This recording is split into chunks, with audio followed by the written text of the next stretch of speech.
السلام عليكم ورحمة الله وبركاته. إن الحمد لله نحمده ونستعينه ونستغفره ونعوذ بالله من شرور أنفسنا وسيئات أعمالنا. من يهده الله فلا مضل له ومن يضلل فلا هادي له.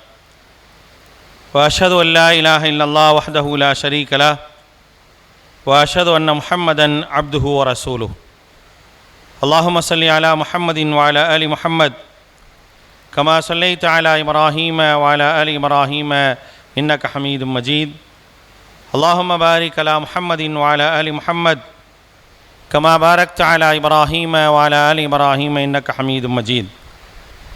يا أيها الذين آمنوا اتقوا الله حق تقاته ولا تموتن إلا وأنتم مسلمون. يا أيها الناس اتقوا ربكم الذي خلقكم من نفس واحدة وخلق منها زوجها وبث منهما رجالا كثيرا ونساء واتقوا الله الذي تساءلون به والأرحام إن الله كان عليكم رقيبا. يا أيها الذين آمنوا اتقوا الله وقولوا قولا سديدا يصلح لكم أعمالكم ويغفر لكم ذنوبكم ومن يطع الله ورسوله فقد فاز فوزا عظيما. أما بعد فإن أصدق الحديث كتاب الله وخير الهدي هدي محمد صلى الله عليه وسلم وشر الأمور محدثاتها وكل محدثة بدعة وكل بدعة ضلالة وكل ضلالة في النار.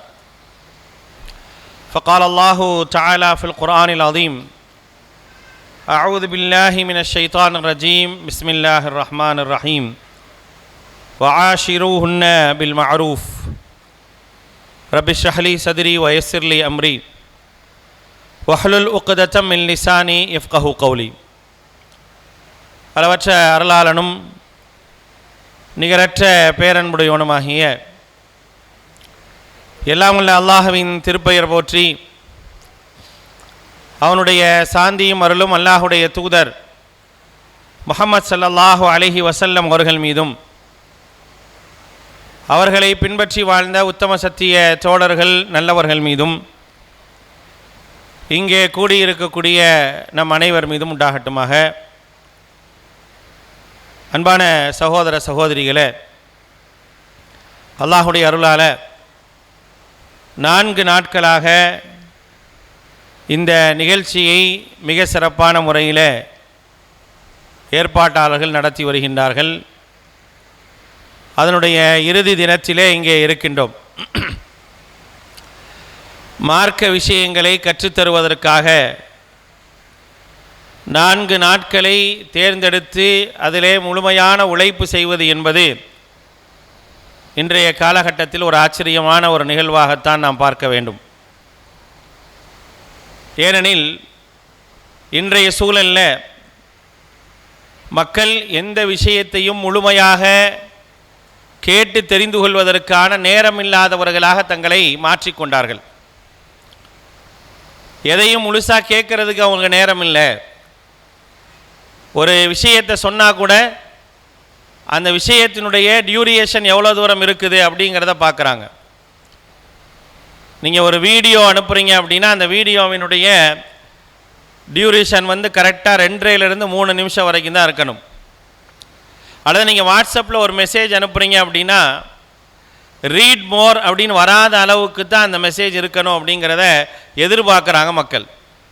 ஏன்னா அது அளவுக்கு தான் அவங்களுக்கு படிக்க நேரம் இருக்குது, அதுக்கு பேர் அவங்களுக்கு நேரமே இல்லை.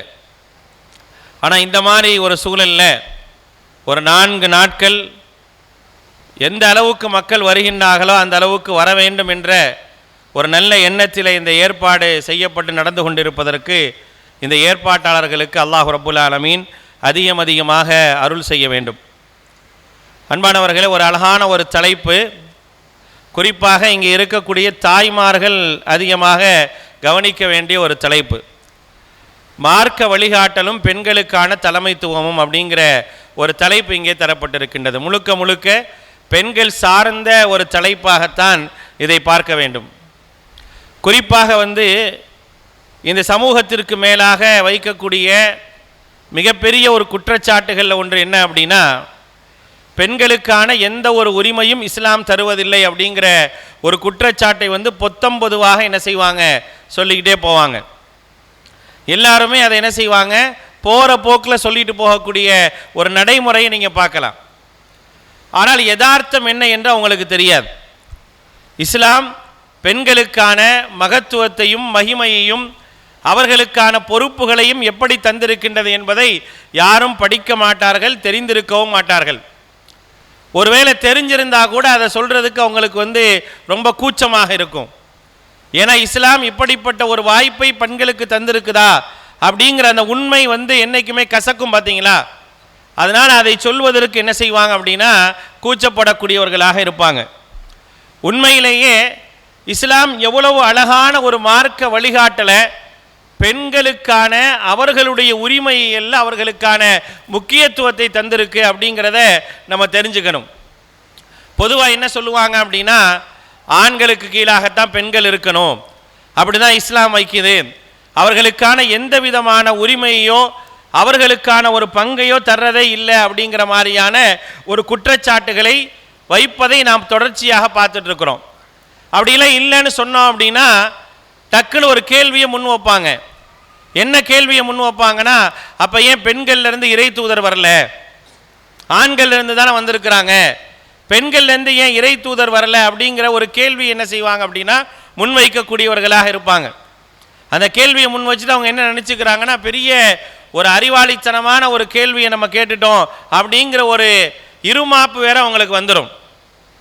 ஆனால் சொல்கிறவங்க, அப்படி ஒரு கேள்வியை முன்வைக்கிறவங்க முக்கியமான தலைமைத்துவத்தில் பெண்களை வைப்பாங்களான்னு மட்டும் வைக்க மாட்டாங்க.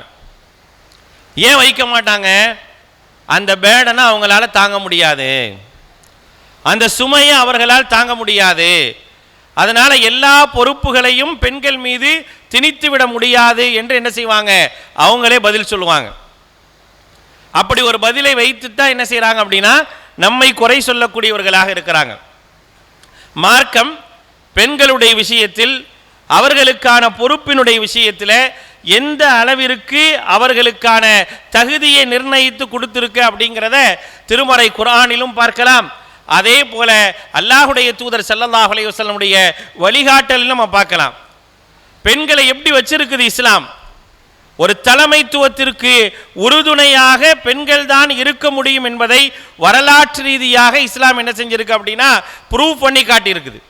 சாதாரணமாக இல்லை, ஒரு தலைமைத்துவம், மிகப்பெரிய ஒரு தலைமைத்துவம் 1400 ஆண்டுகள் இன்றைக்கு ஆகிவிட்டது. மறுமை நாள் வரை அந்த தலைமைத்துவத்தினுடைய வழிகாட்டலில் தான் என்ன செய்ய போறாங்க அப்படின்னா ஒட்டுமொத்தமாக மனித சமூகமும் செயல்பட போகின்றது. அல்லாஹுடைய தூதர் முஹம்மது ஸல்லல்லாஹு அலைஹி வஸல்லம் அவர்கள் இந்த சமூகத்திற்கு இறை தூதராக வந்தாங்க. நாம் எல்லாம் அவரை தலைவராக ஏற்றுக்கொண்டிருக்கிறோம். அவர்கள் தான் நம்முடைய வழிகாட்டி. லகது கான லக்கும் ஃபீ ரசூலில்லாஹி உஸ்வத்துன் ஹஸனான்னு சொல்றோம். அல்லாஹுடைய தூதரிடத்தில் தான் உங்களுக்கு அழகிய முன்மாதிரி இருக்கின்றது. நீங்கள் அல்லாஹுடைய தூதரை முழுமையாக பின்பற்ற வேண்டும். அல்லாஹுடைய தூதரை எவர் பின்பற்றுகின்றாரோ அவர்தான் உமை யுத்தஇர் ரசூல ஃபகத் அத்தா அல்லாஹ், அவர்தான் அல்லாஹ்வுக்கு கட்டுப்பட்டவர் ஆவார் அப்படிங்கிற விஷயத்தை அல்லாஹ் ரப்புல் ஆலமீன் சொல்லி காட்டுகின்றான். மிகப்பெரிய தலைமைத்துவம், தூதுத்துவம் என்பது சாதாரணமானதல்ல. அந்த தூதுத்துவத்தை உறுதுணையாக நின்று செயல்படுத்தணும்னு ஒரு விஷயம் இருக்கா இல்லையா? எல்லா தலைமைத்துவங்களுக்கும் உறுதுணை என்பது ரொம்ப அவசியம். அது கிட்டத்தட்ட தலைமைத்துவத்திற்கு ஈக்குவலாக இருக்கும், சாதாரணமாலாம் இருக்காது. தலைமைத்துவத்திற்கு மிக ஈக்குவலாக இருக்கக்கூடிய ஒரு விஷயம். அல்லாஹ் ரப்புல் ஆலமீன் அல்லாஹுடைய தூதர் ஸல்லல்லாஹு அலைஹி வஸல்லம் அவர்களை 40வது வயதில் தூதராக தேர்ந்தெடுக்கிறான். 40 வயதில் நபி ஸல்லல்லாஹு அலைஹி வஸல்லம் அவர்கள் இறை தூதராக தேர்ந்தெடுக்கப்படுறாங்க. அப்படி தேர்ந்தெடுக்கப்படக்கூடிய அந்த நேரத்தில் ஆரம்ப காலகட்டங்களில் இன்னல்களும் சங்கடங்களும் புரியாத நிகழ்வுகள் எல்லாம் இருக்கும் என்று அல்லாஹ்வுக்கு தெரியும். முதலாக நபிகள் நாயகம் ஸல்லல்லாஹு அலைஹி வஸல்லம் அவர்கள் ஜிப்ரீல் அலைஹிஸ்ஸலாம் அவர்களை சந்திச்ச அந்த பதட்டம் இருக்கா இல்லையா, வரலாற்றில் மிக முக்கியமாக பேசப்படுது. அவருடைய பதட்டம் என்பது சாதாரணமானதல்ல, வரலாற்றில் மிக முக்கியமாக பேசப்படுது. அது எந்த அளவிற்கு பதட்டமாக இருந்திருந்தால் அந்த பதட்டத்தை குறிக்கும் விதமாக அல்லாஹ் பேசுவான், யா ஐயுகல் முஸம்மில் யா ஐயுகல் முத்தஸிர்னு பேசுவான். அந்த பதட்டத்தை குறிக்கும் விதமாகவே அல்லாஹ் பேசுறான், போர்வை போர்த்தி கொண்டிருப்பவரே, போர்வை போர்த்தி கொண்டிருப்பவரே என்று 2 வார்த்தைகளை கொண்டு அல்லாஹ் ரப்புல் ஆலமீன் அழைக்கின்றான் என்றால், அல்லாஹுடைய தூதர் ஸல்லல்லாஹு அலைஹி வஸல்லம் பதட்டம் எப்படி இருந்திருக்கும் என்பதற்கு இது ஒரு உதாரணம் போதும். அப்ப தலைமைத்துவத்தை ஏற்றுக்க போறாரு நபிகள் நாயகம் ஸல்லல்லாஹு அலைஹி வஸல்லம் அவர்கள். தலைமைத்துவத்தை ஏற்று செயல்பட போறாங்க. அந்த தலைமைத்துவத்திற்கு உறுதுணையாக அல்லாஹ் ரப்புல் ஆலமீன் யாரை வச்சான் தெரியுமா? ஒரு பெண்ணை தான் வச்சான். ஒரு பெண்ணை தான் வச்சான். அந்த தூதருக்கு உறுதுணையாக, ஆறுதல் சொல்லக்கூடியவர்களாக, அவர்களை கைப்பிடித்து கூட்டி செல்லக்கூடியவர்களாக அல்லாஹ் யாரை வச்சான்? ஒரு பெண்ணை தானே வச்சான். சாதாரணமான விஷயமாங்க? சாதாரணமான ஒரு விஷயமா? அன்றைய சூழலை யோசிச்சு பாருங்க. தனி மனிதரா நின்று போராடணும். யாரும் இந்த மார்க்கத்தை பற்றியான அறிமுகம் யாருக்கும் கிடையாது. அப்படிப்பட்ட நேரத்தில் ஒருவரை கைப்பிடித்து கூட்டி செல்ல வேண்டும் என்று சொன்னால் அதற்கான பக்குவம் யாரிடத்தில் இருப்பதாக இஸ்லாம் நமக்கு சொல்லி காட்டுகின்றது என்றால், ஒரு பெண்ணுக்கு இருக்குன்னு சொல்லுது. ஒரு பெண்ணுக்கு இருந்தது அப்படின்னு சொல்லுது. ஒரு தலைமைத்துவத்தினுடைய உறுதுணையாளராக இருந்தவர் ஒரு பெண் அப்படிங்கிறத அல்லாஹ் ரப்புல் ஆலமீன் வரலாற்று ரீதியாக நமக்கு சொல்லி காட்டுகின்றான். நபிகள் நாயகம் ஸல்லல்லாஹு அலைஹி வஸல்லம் அவர்கள் பதட்டத்தோடு வரக்கூடிய நேரத்தில் அவர்களை ஆறுதல் படுத்தியவர்கள் அன்னை ஹதீஜா ரலியல்லாஹு அன்ஹா. வல்லாஹி லா யுக்ஸீக அல்லாஹு அபதா. எது வேணுங்க, எது தேவை, மார்க்கம் எப்படிப்பட்ட ஒரு நபர்களாக பெண்கள் இருக்க வேண்டும் என்பதற்கான ஒரு வழிகாட்டுதலை சொல்லு தெரியுமா? எது தேவை தெரியுமா? பதட்டத்தின் போது சரியான முறையில் மக்களை கையாளக்கூடிய ஒரு நிலையில் ஒரு பெண் இருக்கணும். அது தலைமைத்துவத்தை விட சிறந்ததுன்னு இஸ்லாம் சொல்லுது. அது தலைமைத்துவத்தை விட மேலானது என்று இஸ்லாம் சொல்லி காட்டுது. அதுக்கான உதாரணமாக அன்னை ஹதீஜா ரலியல்லாஹு அன்ஹா திகழ்ந்தார்கள். எப்படிப்பட்ட விஷயம் அது? வல்லாஹி லா யுக்ஸீக அல்லாஹு அபதா. கவலைப்படாதீங்க, அல்லாஹ் உங்களை ஒரு காலம் என்ன செய்ய மாட்டான், கைவிட மாட்டான் அப்படிங்கிற ஒரு ஆறுதல் வார்த்தையோடு அந்த இறை தூதர் ஸல்லல்லாஹு அலைஹி வஸல்லம் அவர்கள் பதட்டத்தில் இருந்து என்ன செய்யறாங்க, குறைக்கப்படுறாங்க. இது யதார்த்தமான நிகழ்வா? இது அல்லாஹ்வுடைய ஏற்பாடுங்க. ஒரு பெண் எப்படிப்பட்டவளாக நபிகள் நாயகம் ஸல்லல்லாஹு அலைஹி வஸல்லம் அவர்களுக்கு வர வேண்டும் என்று அல்லாஹ் ரப்புல் ஆலமீன் தேர்ந்தெடுத்து வச்ச ஏற்பாடு. அவங்களை விட 25 வயது மூத்தவர்கள், அவங்களை விட 15 வயது மூத்தவர்கள். அது மட்டும் இல்லாம அதற்கு முன்னால் பலரையும் என்ன செஞ்சாங்க, அவர்களிடத்தில் வேலை பார்த்த பலரும் இருந்தாங்க. அல்லாஹுடைய தூதரை அவங்கள்ட்ட பணியாளராக தான் போய் சேர்றாங்க.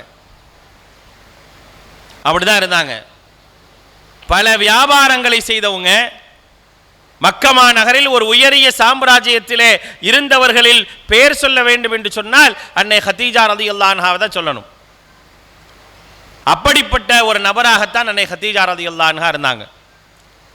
இஸ்லாம் ஒட்டுமொத்தமாக பெண்களுக்கான எந்த விதமான உரிமையும் தரவில்லை என்ற ஒரு விஷயத்தை முற்படுத்தணும் அப்படின்னா இங்கே அது அடிபட்டு போயிடும்.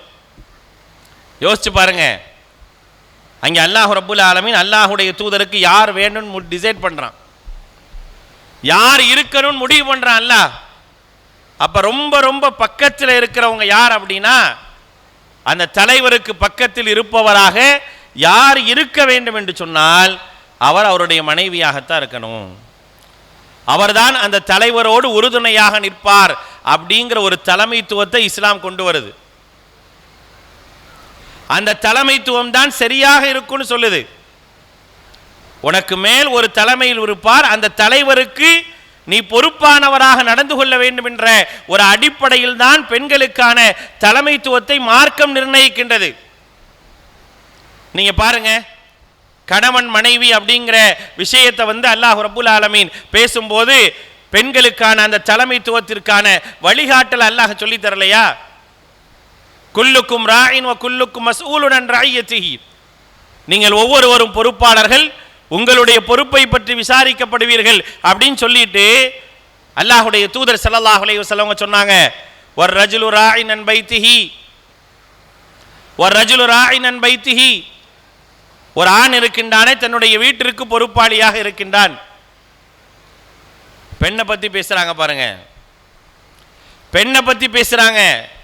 அதே வார்த்தையை சொல்லலை அல்லாஹுடைய தூதர் நபிகள் நாயகம் ஸல்லல்லாஹு அலைஹி வஸல்லம் அவர்கள் அதே வார்த்தையை சொல்லலை.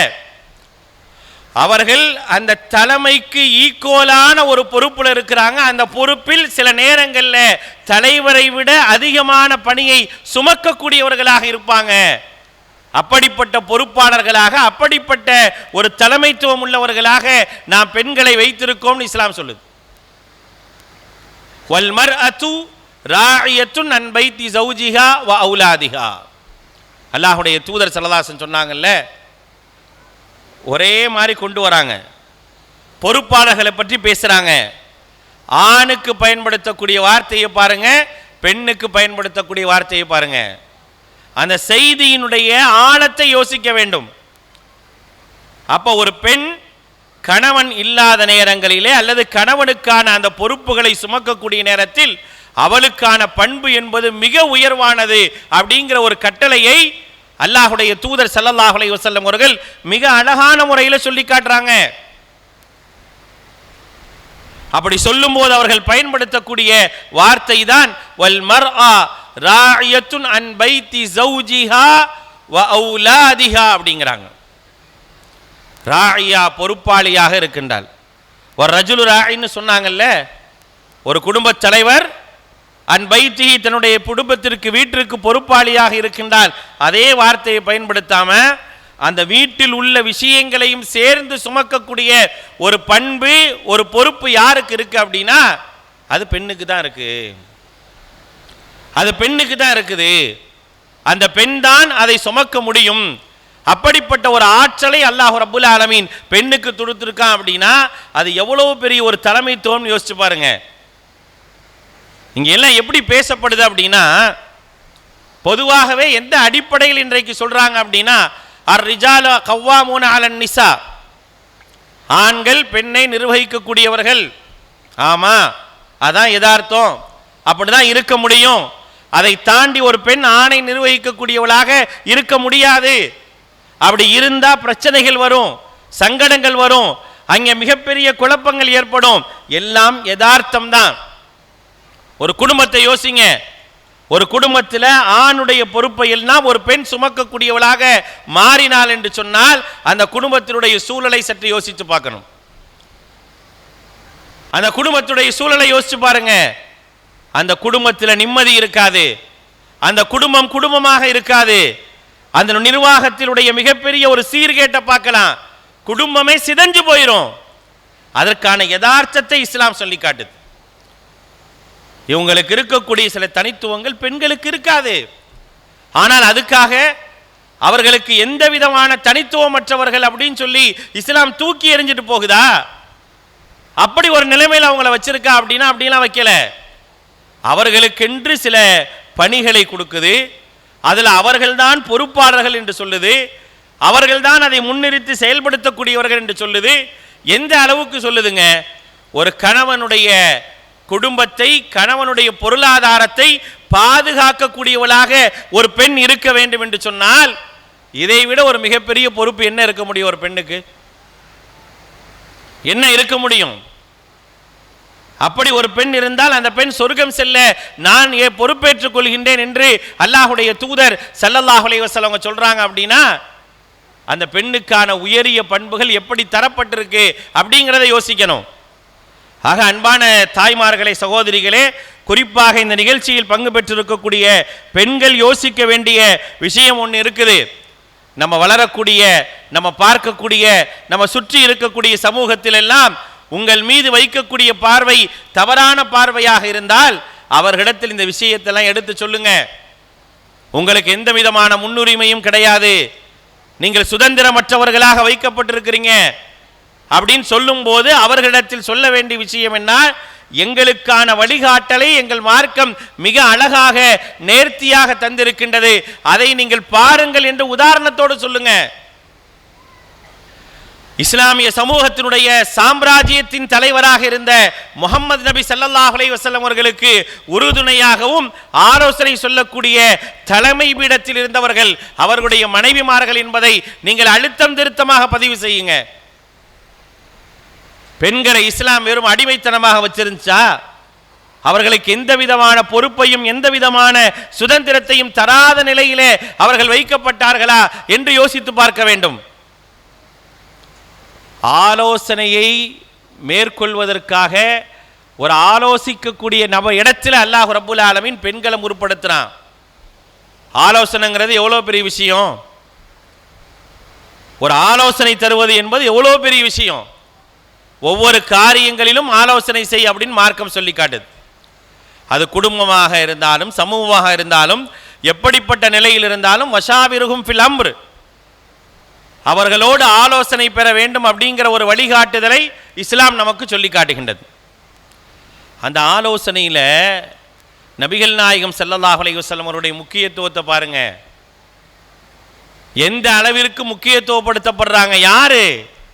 பெண்கள் முக்கியத்துவப்படுத்தப்படுறாங்க. அப்ப எவ்வளவு பெரிய ஒரு உயர்ந்த ஒரு வழிகாட்டுதலை மார்க்கம் ஒரு ஆலோசித்தல் விஷயத்தில் பெண்களுக்கான ஒரு தலைமைத்துவத்தை நிர்ணயித்து வச்சிருக்குது, வழிகாட்டுது அப்படிங்கிறத யோசிச்சு பாருங்க.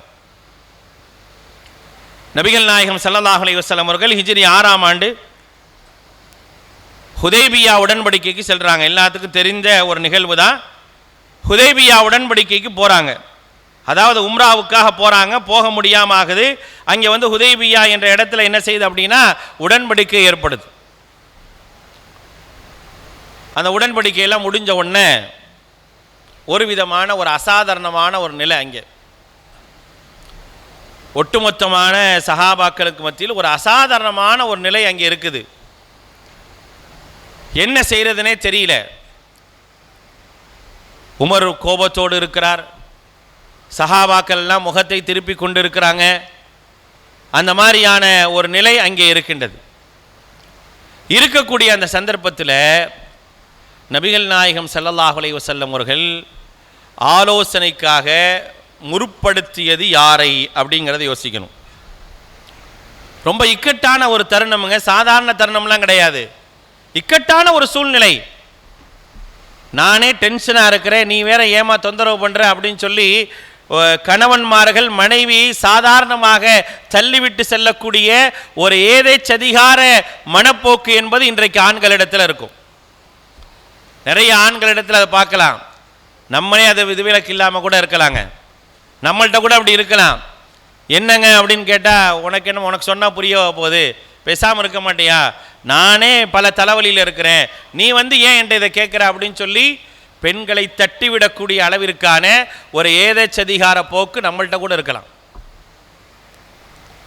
அல்லாஹுடைய தூதர் நபி ஸல்லல்லாஹு அலைஹி வஸல்லம் அவர்களுடைய வழிகாட்டுதலை சற்று யோசித்து பார்க்கணும். அவங்க எப்படி இருந்தாங்க அப்படிங்கிறதுக்கான ஒரு வழிகாட்டல். மார்க்கம் பெண்களை எந்த அளவிற்கு ஒரு உயரிய இடத்தில் வைத்திருக்கின்றது அப்படிங்கிறதுக்கான ஒரு நல்ல ஒரு வழிகாட்டலை இங்கே நீங்கள் பார்க்கலாம். என்ன செய்கிறாங்க?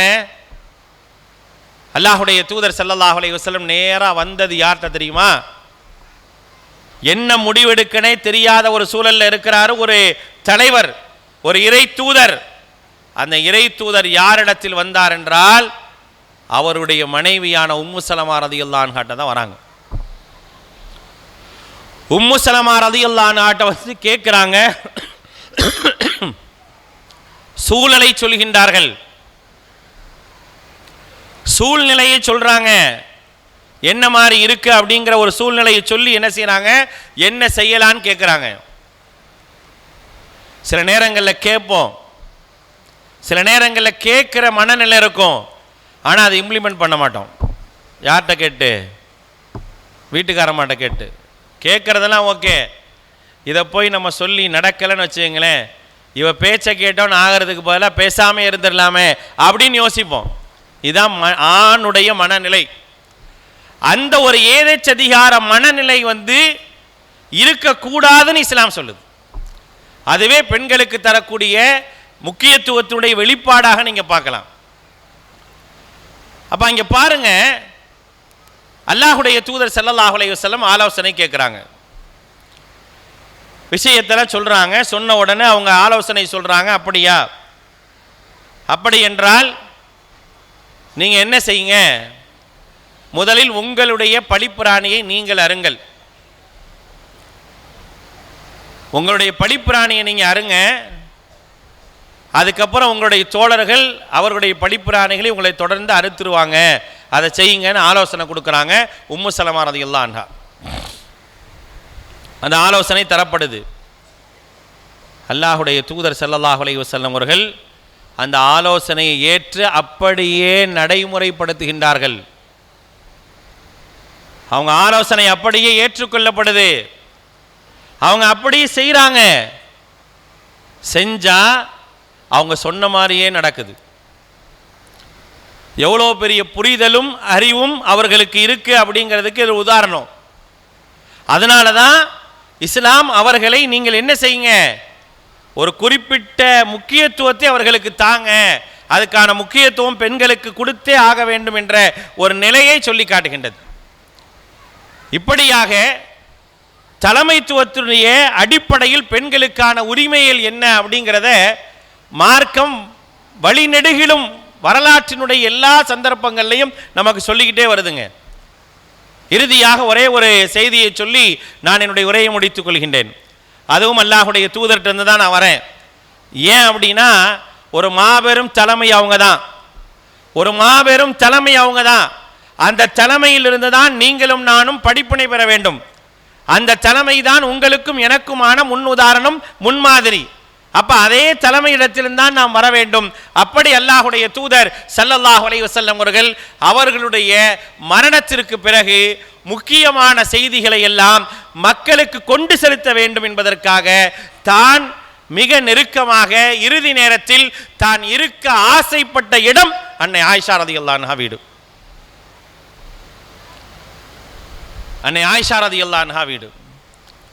புத்தி கூர்மை உள்ளவர்கள், திறம்பட மார்க்கத்தை அறிந்தவர்கள், பக்குவமாக மார்க்கத்தை புரிந்து கொள்ளக்கூடிய ஒரு மனநிலையில் இருப்பவர்கள் அன்னை ஆயிஷா ரலியல்லாஹு அன்ஹா.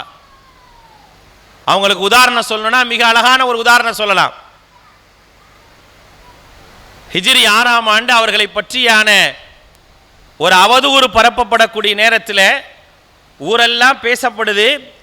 ஒரு கட்டத்தில் அல்லாஹுடைய தூதர் ஸல்லல்லாஹு அலைஹி வஸல்லம் ஆயிஷா ரலியல்லாஹு அன்ஹா அருகாமையில் வந்து உட்கார்றாங்க. நல்லா கவனிங்க. உட்காந்து அவங்கள்ட்ட வந்து எல்லா நிலைமைகளும் உள்ள ஊரில் உள்ள நிலைமையெல்லாம் அவங்களுக்கு தெரியுமா அப்படின்னு சொல்லி கேட்குறாங்க. கேட்டுட்டு சொல்கிறாங்க, ஆயிஷாவே நீங்கள் தவறு செய்யலைன்னா பிரச்சனை இல்லை, ஒருவேளை நீங்கள் தவறு செய்தால் நீங்கள் அல்லாஹ்ட்ட மன்னிப்பு கேளுங்க அப்படின்னு சொல்கிறாங்க. அதாவது இப்படி ஒரு சந்தர்ப்பத்தில் ஒரு பெண்ணுடைய பிரதிபலிப்பு எப்படி இருக்கும்? தன்னுடைய மானம், தன்னுடைய தன்மானம் எல்லாருக்கும் எல்லாத்துக்கும் இழுக்கு வர மாதிரியான ஒரு சூழல் மதினாவை சுற்றி கொண்டிருக்குது. அந்த நேரத்தில் தனக்கு உறுதுணையாக இருக்கக்கூடிய கணவர் சொல்லக்கூடிய வார்த்தை என்பது கடினமான வார்த்தை. அந்த நேரத்தில் ஆர்ப்பாட்டம் செய்யல, கத்தல, கொந்தளிக்கல, ரொம்ப அழகா சொல்றாங்க. இந்த நேரத்தில் இறை தூதர் யாக்கூப் அலைஹிஸ்ஸலாம் அவர்கள் எதை சொன்னார்களோ அதைத்தான் உங்களிடத்தில் நான் வெளிப்படுத்த ஆசைப்படுகின்றேன் என்று அல்லாஹுடைய தூதர் ஸல்லல்லாஹு அலைஹி வஸல்லம் அவங்கள்ட்ட சொன்னாங்க. ஃபஸப்ருன் ஜமீல் வல்லாஹுல் முஸ்தஆனு அலா மா தஸிஃபுன். அழகிய பொறுமையாக நான் இருக்கிறேன். அல்லாஹ் நீங்கள் எதை பற்றி எல்லாம் சொல்றீங்களோ அதில் அல்லாஹ் எனக்கு உதவி செய்வான்னு சொல்றாங்க. எவ்வளோ அழகான ஒரு வார்த்தை. அப்படிப்பட்ட புத்தி கூர்மை உள்ளவர்கள் ஆயிஷா மாட்டக்கு ஆயிஷா மற்ற மனைவிமார்கள்ட்ட கேட்குறாங்க, இறுதி நேரத்தில் நான் ஆயிஷா ரலியல்லாஹு அன்ஹாவுடைய வீட்டில் இருக்குன்னு ஆசைப்படுறேன். எல்லாரும் சம்மதிக்கிறாங்க. காரணம் என்ன? இறுதி நேரத்தில் வரக்கூடிய செய்திகளை எல்லாம் மக்களுக்கு கொண்டு செலுத்த வேண்டிய ஒரு மாபெரும் பொறுப்பை யார்கிட்ட கொடுத்தா சரியா இருக்கும்னு நினைக்கிறாங்க? ஒரு பெண்ணிடத்தில் கொடுத்தால் சரியா இருக்கும் என்று நினைத்து அல்லாஹுடைய தூதர் செய்கிறாங்கன்னா, இந்த மார்க்கம் பெண்களுக்கான உயரிய இடங்களில் உயரிய அந்தஸ்துகளை எப்படி வைத்திருக்கின்றது என்பதை பார்க்க வேண்டும். ஒரே ஒரு செய்தியை மட்டும் வச்சுட்டு பெண்கள் எல்லாம் அடிமைப்படுத்தப்படுறாங்க அப்படிங்கிற ஒரு புத்தி இல்லாத ஒரு மூன்றாம் தனமான அறிவியலித்தனமான செய்திகளை எல்லாம் நாம் புறக்கணித்து விட்டு மார்க்கம் எந்த அடிப்படையில் பெண்கள் இருக்க வேண்டும், அவர்களுக்கான ரோல் என்ன அப்படின்னு சொல்லுதோ அதை சரியான முறையில் கடைபிடித்தாலே இந்த சமூகத்தில் பெண்களுக்கான உயரிய பங்கை உலகம் முழுக்க வெளிப்படுத்தலாம். அப்படிப்பட்ட ஒரு நல்ல சிந்தனையும் நல்ல மார்க்க ரீதியிலான புரிதலும் அல்லாஹ் ரப்புல் ஆலமீன் உங்களுக்கு எனக்கும் தந்தல் புரிவானாக. வாஹிர் தஅவானா அனில் ஹம்துலில்லாஹி ரப்பில் ஆலமீன். வஸ்ஸலாமு அலைக்கும் வரஹ்மத்துல்லாஹி வபரகாத்துஹு.